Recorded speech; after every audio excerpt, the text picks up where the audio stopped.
Сайн байцгаана уу? За энэ удаагийн бичлэгээрээ Японы хэлийг хэрхэн үр дүнтэй суралцах вэ гэдэг талаар өөрийнхөө туршлагаас хуваалцъя гэж бодож байна. За би Японы хэлний сургуульд байхдаа 2 жилийн хугацаанд энэ хоёрыг 120 оноо авч байсан. Тэгэхээр одоо яаж 120 оноо авсан бэ гэдэг туршлагаасаа хуваалцъя гэж бодож байна. За Японы хэл суралцахад хамгийн эхлээд чухал зүйл нь юу вэ гэхээр зорилго чинь чухал.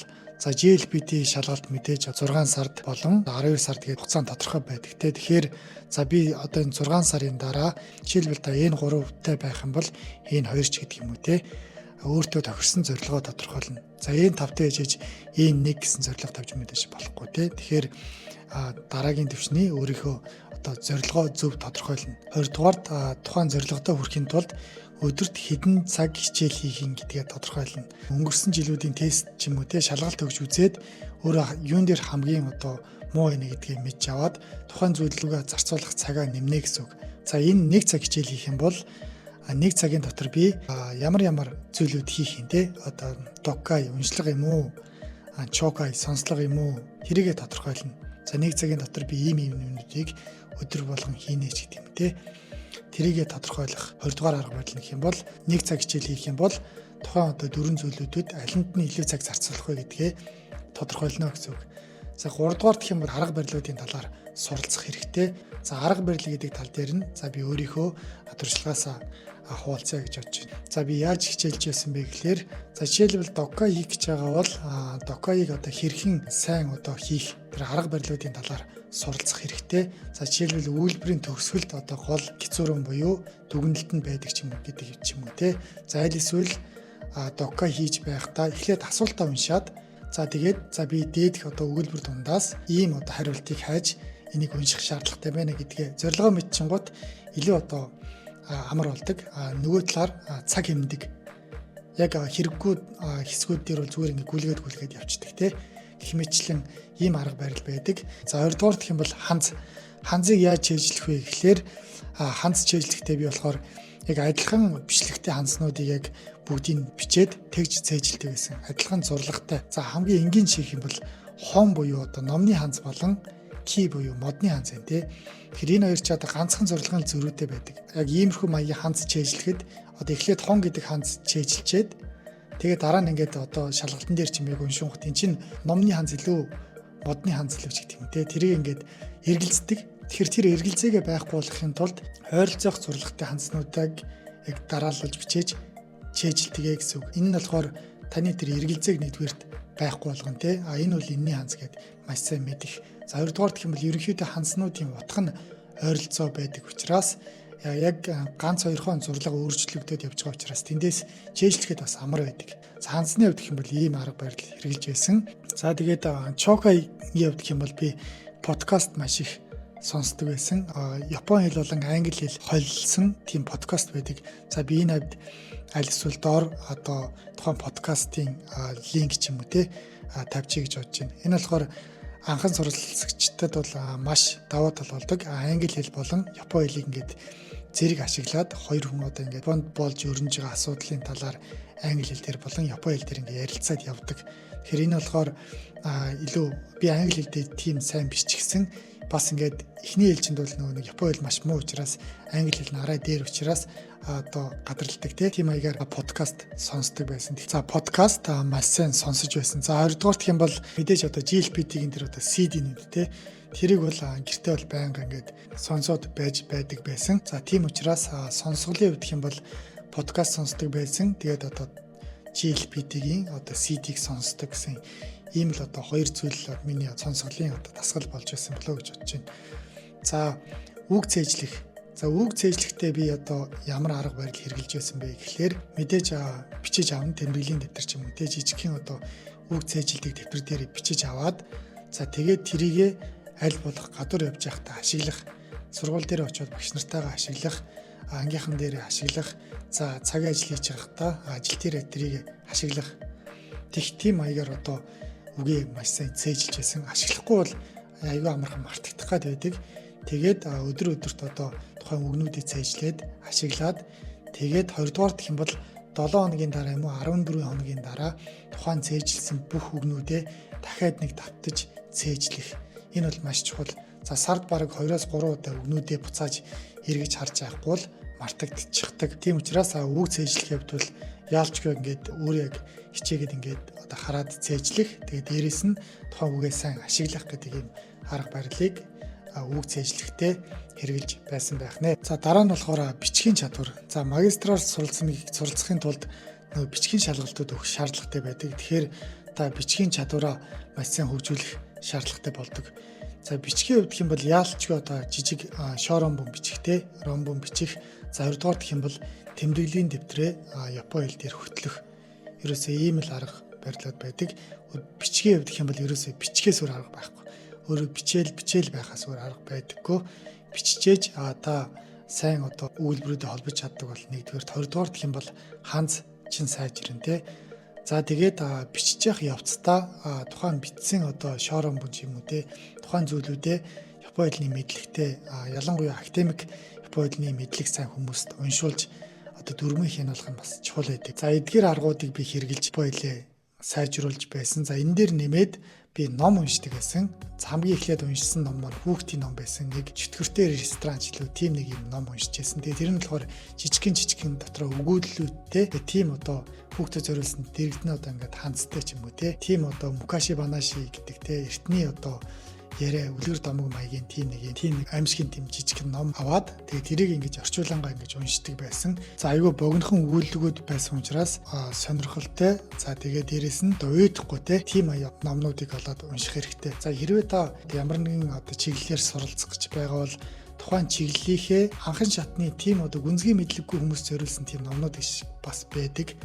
Тэгэхээр тийм номнуудыг бас олж унших юм бол илүү одоо уншихад амар байдаг. Илүү онлын одоо гүнзгий яриа биш, энгийнээр тайлбарласан, энгийн үг хэллэг ашигласан одоо сэммон його гэдэгтэй мэргэжлийн үг хэллэг ашиглаагүй тийм номнуудыг олж унших юм бол хэл бас сайжирдаг. Хамгийн гол нь тууштай тухайн номоо унших. 20 дугаар та сонирхолтой байх ийм зүйлүүд дээр анхаарах. За 3 дугаар гэх юм бол тухайн номон дээр чинь хэрэглэгдэж байгаа Япон хэлийг хэтэрхий хүнд биш байх. За жишээлбэл зарим хүмүүс багш нар одоо Япон хэл суралцж байхад сонин уншгээд байдаг. За миний хувьд бол тэрэн дээр бол нэг санал нийлдэггүй байсан. Надад одоо зааж исэн нэг эрэгтэй Япон багш маань мөн адил одоо сонин бол нэг уншаад хэрэггүй. Нилээн гүнзгий хэцүү үг хэллэг хэрэгэлдэг нэгдүгээрт 20 дугаарт ерөөсөө ашиглагддаггүй үг хэллэг олон байдаг учраас сонин уншаад хэрэггүй. Тэрний оронд амархан одоо тийм ном ч юм уу тийм текстүүд уншсан зүгээрээ гэж надад зөвлөж байсан. Тэгэхээр сонин бас нэлийн хүнд хэллэгүүд бас ашигладаг учраас эхний ээлжинд Япон хэлжин сайжраагүй байгаа бол сонин бас унших нэг шаардлагагүй болов уу гэж бодож байна. За хүүхдэд зориулсан сонин ч юм уу тийм уншихад хялбар сонин байх юм бол мэдээж уншиж болно. За эдийн засгийн холбогдлолтой, улс төрийн холбогдлолтой тийм сонингууд уншихаар хүнд үг хэллэг маш их байдаг учраас эхний ээлжинд бол заавал одоо сонин унших бол шаардлагагүй гэж миний хувьд бол үздэг. Тухайн хүн ч бас надад зөвлөж байсан. За хамгийн сүүлд нь болохоор communication ориггүй ярианы чадвар гэдэг зүйл.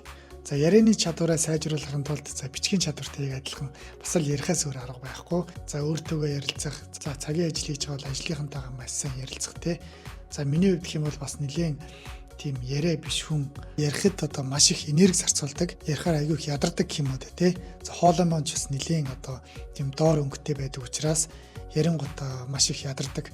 Тэгэхээр тэгсэн хэдий ч одоо Япон хэлээ сайжруулахын тулд маш сайн хүмүүстэй ярьж бас яриа хүн болтлоо бас ярьсан.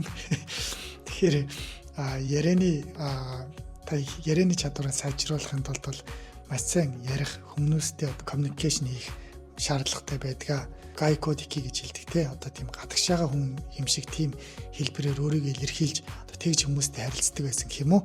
Тэр маань бас ярианы чадвар сайжрахад чухал нөлөө үзүүлсэн баха гэж боддог. За мөн ярианы чадвар сайжруулахад хамгийн одоо шилдэг арга бол юу гэхээр өөрийнхөө дууг хурааж аваад сонсох, өөртөөгөө одоо камера урдаа тавиад тэгээд өөртөөгөө ярилцах. За энэ нь болохоор юуг сайжруулдаг гэхээр нэгдүгээрт ярианы чадвар чинь сайжирна, хоёрдугаарт хацуу буюу үг хэллэг одоо тэр дуудлага чинь маш сайн сайжирдаг.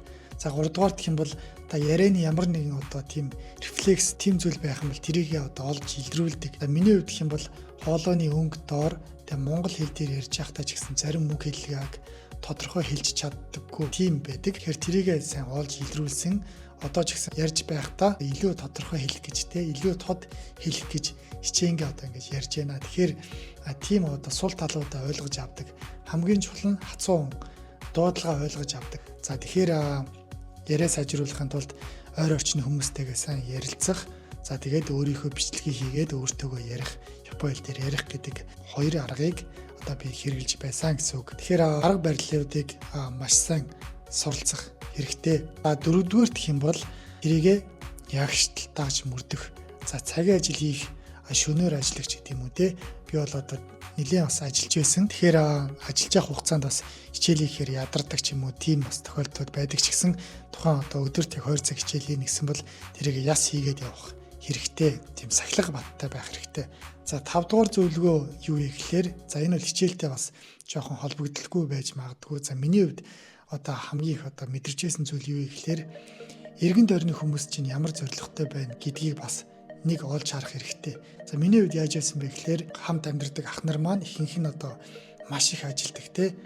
Маш их ажилдаг. За дээрээс нь мэдээж хичээлээ маш сайн хийж байгаа ч гэсэн ер нь бол одоо бүр одоо магистраар суралцах энэ гэсэн тийм зорилгогүй тийм хүмүүс эсэн. Насны хөвч төр за ажлын туршлагын хөвч гэсэн туршлага байгаа учраас гялс Японы сургуульд төгсөөд тэгээ шууд ажиллая гэсэн зорилготой хүмүүс байсан учраас маш их ажилдаг байсан. Тэгээ би өөрөө бас тэр хүмүүстэй одоо адилхан заавал ингээд их ажиллах ёстой юм шиг маш их ажиллаж өөрийгөө ядраадаг байсан юм байлээ.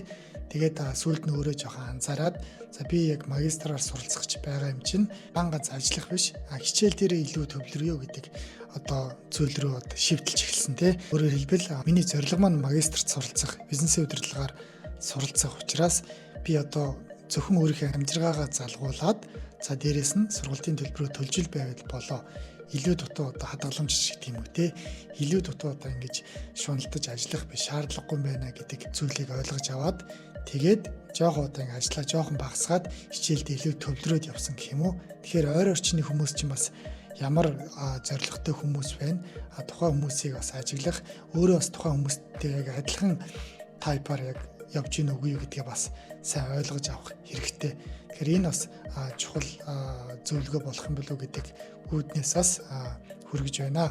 Тэгэхээр Японд магистраар суралцах, за цаашлаад сайн компанид ажиллахад хамгийн чухал зүйл бол мэдээж хэлний мэдлэг байдаг. Та Японд карьер хөөх гэж байгаа бол хамгийн түрүүнд таныг яаж дүгнэх вэ гэхээр Япон хэлээр чинь дүгнэн.